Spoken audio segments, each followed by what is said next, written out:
ta'u jedhee deebisee jira naan jedhee beeka.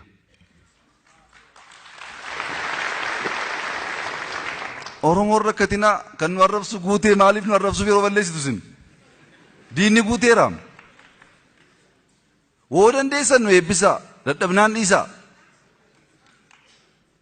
Nu arrabsuuf nu irratti barreessuuf yeroo keessan hin balleessinaa. Woo danda'amaa ta'e nu qaruuf karaa nutti agarsiisuuf tattaafadhaa.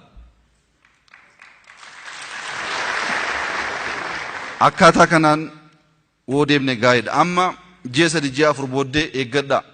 Amantaan nu qoduuf deemu. Oromoon amantaan isaa garaagaraa ta'u malee, godina garaagaraa keessa jiraatu malee Oromoon tokko. Kan qabsaa Oromoof qabsaa malee Oromoo Kiristaanaa, Oromoo Islaamaa jechuutti gallaan garamitti gad deebi'ee akka deemnu ilaaltu nu qophaa'aa jiru. Birrii qopheessaa jiru, nama qopheessaa jiru. Maaliif bittinneessuu kan dandeenyu amantaaf naannootiini. Oromoo Harargee, Oromoo Lixaa, Oromoo Jimmaa kun asaaminti tokko. Lammaffaan amantaan. Namni Islaama Oromoo dhufeennaan Islaama Oromoo kan jedhamu hin jiru, Oromoon Oromoodha jedhaa deebisa.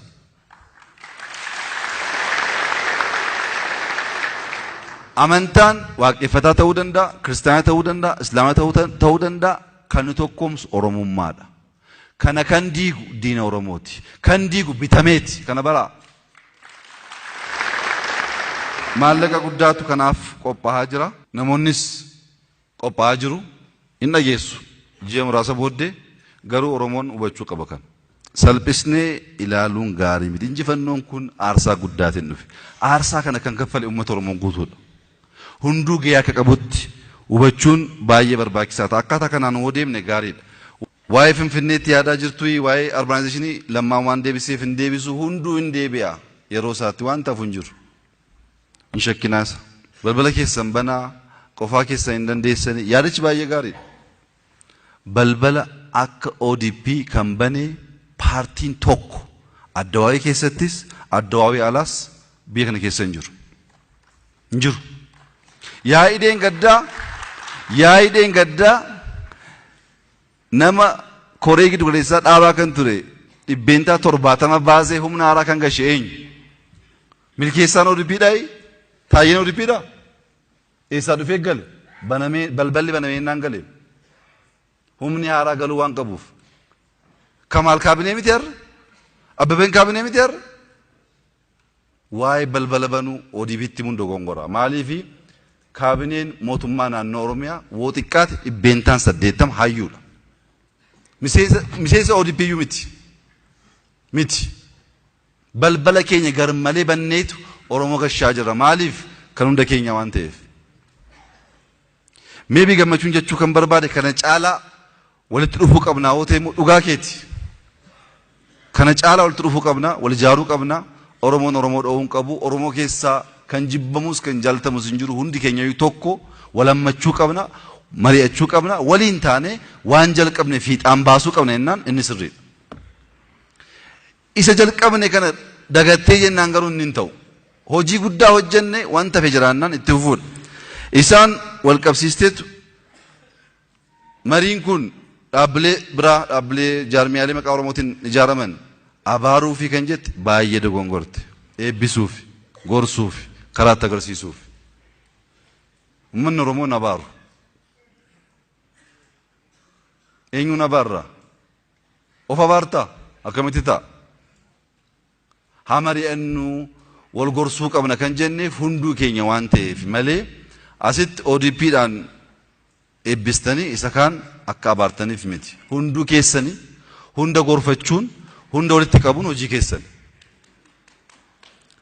Walga'iin keenyas akkas akkan turre akka hubatamuufi. Garuu akkuma gammachuun yaadattu tokkummaa Oromoo jennee baratti iyyaa turre hin beektu. Maaliif iyyine? As gaafa dhufnu maal nun jedhu? Tokkummaa gaafa jettanii ODPf ABO tokko ta'ee nun jedhu. Asitti immoo nafne gaafa OPDOtti deebinu innumti keenya taa'eetu ODPf OPDOf ABO'n tokko ta'anii nun jedhu. Tokkummaa jechuun isaa miti jennee bara baay'ee dubbachaa ture. tokkummaa Oromoo kan jenneef gaafa Oromoon tokko ta'u moo ceewu ceesisuu akka danda'u waan beennuuf. Kanaaf nu keessaa kan jibbamuuf kan dhiibamu jiraachuu hin qabu. Hunduu keenya hundaan machuu barbaanna. Garuu wal ajjeesuu hin qabu. Wal ajjeesuu hin qabu. Ni sirrii miti. Kaayyoon keenya Oromoon abbaa barbaade karaa dimokiraatawaa ta'een filatee ofirratti muudee jennaan nuti hojii keenya fixanne. Fixanne waan biraan barbaannu nuti. Kaniin waggaa 20 qabsaa'een qabaatiin ji'a 2 keessatti nan fidhan kana booddee maal naa godha? Ijoolleen qabaam anis. Kanaaf cinqiin keenya waa'ee filannoo miti. Filannoon abbaan barbaade moo'ee abbaan barbaade dhiisee ajandaan keenya isa miti. Ajandaan keenya sabni kun tokko ta'ee namni barbaade woo dhufes injifannoo arganne duubatti akka hin deebine eeggachuu qaba. Kanaaf immoo dhaabbilee institution ijaaruu qabnaadha. Institution ijaaruu qabnaadha. Yeroo yaa'ii adda ODP waa dubbannee turre falaasama haaraa akka biyyaatti biyya kanaaf hin badhaasnaa Afrikaaf hin badhaasnaa jennee turre. Falaasama haaraa Itoophiyaaf duwwaa osoo hin ta'in Afrikaaf hojjechuu danda'u qopheessinee fixaa jirra. Falaasamni kun maalirraa ka'a? Dhaabbileen siyaasaa biyya kana keessa jiran hunduu waggaa 40f communism, capitalism jechaa ba'an. Warri communism jedhamu keessattuu baay'een isaanii jira waan ta'eef. Communism jechuun paartii hojjetaa jechuudha. Tigraay keessatti yeroo TPLF paartii hojjetaa jedhee dhaabbatu faabrikaan tokko hin jiru. Hojjetaan 100 hin jiru. Biyya qonnaan bulaatti jarri paartii hojjetaa jedhu. Labor Party jedhu. Hin galleef maaliif matsaafa dhumaa dubbisanii malee yaanni sun falaasamni sun akkaataa kamiin akka ijaaramaa dhufe hin beekani. Lammaa wajjin kaleessa kolfaa turre barreeffama dargiin barreesse ilaallee finneetu yeroo asilaasee ilaalaa jirra. Dargiin 71 72 abiyyootaawi dimokiraasii jedheetu matsaafa barreessaa ture. 71 ammas abiyyootaawi dimokiraasii jedhu. Waan haaraa jiru. Waan haaraa namni fidee dhufee yaadaan moo'ee riiformii cimaa gaggeessuu danda'u jiraannaan gammachuu guddaadha. Nuuf kaayyoon keenya tokkummaa Oromoo, tokkummaa jaarmiyaalee Oromooti. Oromoon paartiin lama oo baay'atee hin ga'a. Kana caalaa barbaachisaa miti. Maaliif ho'ettan yaada biraan qabnu Oromoon wal qixxaatee bilisummaa haa jiraatu hoo ta'e yaada kanaaf paartiin 10 maal nu godha? 2 wal gargaaree haa hojjetu. Kanaaf balballi keenya banaa waan ta'eef galfannee jirama agartaniittu. Rakkoo guddaa keessa dabarra. Himmoona biyya ijaarraa duubatti hin deebi'u qabsoon keenya abadan kun hin yaadamu.